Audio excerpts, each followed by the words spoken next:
شهر رمضان الذي أنزل فيه القرآن هدى للناس وبينات من الهدى والفرقان۔ 15 ماہ مبارک رمضان، آج کی دعا میں خدا کے حضور میں چند چیزوں کا مطالبہ ہے۔ سب سے پہلی چیز، پالنے والے آج کے دن مجھے ایسی عبادت کرنے کی توفیق عطا فرما جس میں خشوع پایا جاتا ہو، جس میں خضوع پایا جاتا ہو۔ خشوع کسے کہتے ہیں؟ خشوع ایک حالت نفسانی کا نام ہے، یعنی بندہ خدا کے حضور میں کھڑا ہوتا ہے تو اس کا دل، اس کا اعضاء و جوارح، اس کا پورا وجود خدا کی بارگاہ میں ہوتا ہے۔ دو احساس کے نام کا نام ہے خشوع۔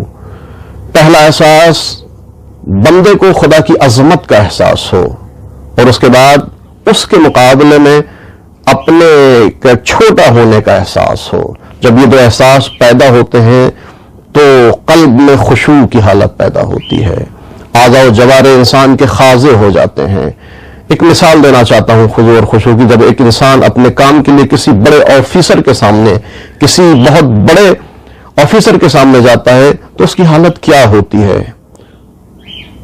انسان جب اپنے معبود کے بارگاہ میں کھڑا ہو تو اس کی حالت کیسی ہونی چاہیے؟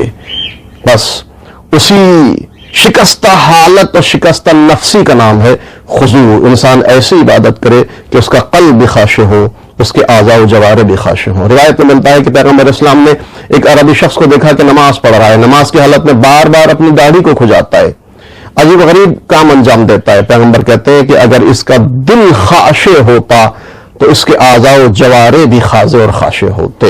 جب انسان کا دل خشوع ہو، اس کے دل کے اندر خشوع پیدا ہوتا ہے تو اعضاء و جوارح بھی انسان کے خاشع اور خاضع ہو جاتے ہیں۔ وہ کون سی چیزیں ہیں جو خضوع اور خشوع میں مانع اور رکاوٹ بنتی ہیں؟ روایات کے تناظر میں سب سے پہلی چیز حسب، نسب، خاندان اور قبیلے پر اترانا اور اکڑنا، یہ انسان کو خضوع اور خشوع پیدا نہیں ہونے دیتا۔ استکبار، یعنی انسان کی جو قیمت ہے خود کو اس سے زیادہ سمجھتا ہے۔ انسان کی قیمت 5 روپے ہے، خود کو 10 روپے کا سمجھتا ہے۔ جب یہ کیفیت ہوتی ہے تو اس کے اندر خضوع اور خشوع پیدا نہیں ہو سکتا۔ خودخواہی، خود ستائی، خود پسندی، غرور، تکبر، یہ ساری چیزیں انسان کی عبادت میں خضوع اور خشوع پیدا نہیں ہونے دیتی۔ چوتھی چیز گناہ اور برے کاموں کو انسان جب خدا کی طرف نسبت دیتا ہے تو خضوع اور خشوع کی حالت سے خارج ہو جاتا ہے۔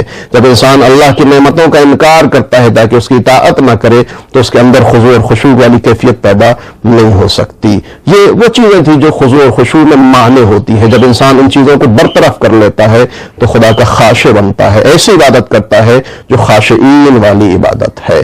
دعا کا دوسرا فقرہ، بار الہ میرے سینے کو خدا ترس بندوں کی طرح کشادہ کر دے، مخبتین کے سینے کی طرح کشادہ کر دے۔ یہ مخبتین کون ہیں؟ مخبتین ہیں جو خدا کا خوف رکھتے ہوں، جو خشیت الہی رکھتے ہوں۔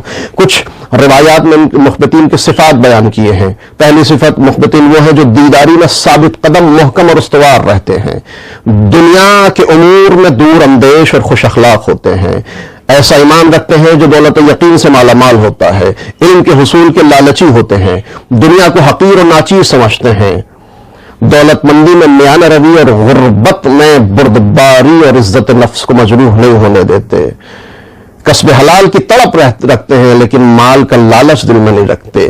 یہ وہ لوگ ہیں جو مخبتین ہیں، جو خدا ترس ہیں، جو خدا کی خشیت اپنے دل میں رکھتے ہیں۔ خدایا ان جیسے ان کے سینے کو کشادہ کیا اس طرح ہمارے سینے کو بھی کشادہ کر دے۔ اور جب خدا سینے کو کشادہ کرتا ہے، جب شرح صدر ہوتا ہے تو نتیجہ کیا ہوتا ہے؟ ہم و غم کا خاتمہ ہو جاتا ہے۔ انسان گردش حالات سے گھبراتا نہیں ہے، اور اس کی زندگی میں احساس شکست، افسردگی، پشیمانی، ندامت، ڈپریشن، پریشانیاں، یہ ساری چیزیں ختم ہو جاتی ہیں۔ سکون اور اطمینان اور یقین کی منزل پر انسان پہنچ جاتا ہے۔ خدایا آج کے دن ہمارے سینے کو کشادہ کر دے، تجھے تیری امان کا واسطہ، اے خوف زدہ لوگوں کو امان دینے والے ماں۔